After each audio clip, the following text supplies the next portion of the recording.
कमाई धमाई तो मंदे चलता, जिंदगी हमार झंडे चलता, दिन भर खाली घूमते बानी, पढ़ाई लिखाई भी बंदे चलता। काम करे खातिर टोकरी मिल जाये, शादी करेला भी छोकरी मिल जाये, ग्रेजुएशन अगर पास कर लेबा तो मास्टर कह लेबा नौकरी मिल जाये। अच्छा सही रास्ता पर चलत रहनी, अब गलत रास्ता हम मोड़ ले बानी। 4 गो एग्जाम बीतल हवे, 4 के 4 छोड़ ले बानी। पिए खातिर हमसे जूस मांगता, चेहरा हमार खुश मांगता। 4 गो एग्जाम छूट गइल बा, मास्टर हमसे घूस मांगता।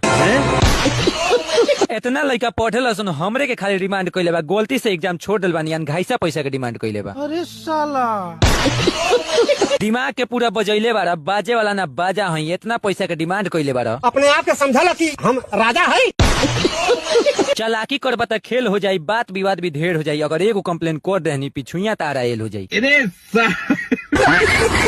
बात करे में ना सोझे बारे, मुड़ी पे हमरा बोझे बारे, इतना पैसा मांगत बारे। देहू तो भैया एकदम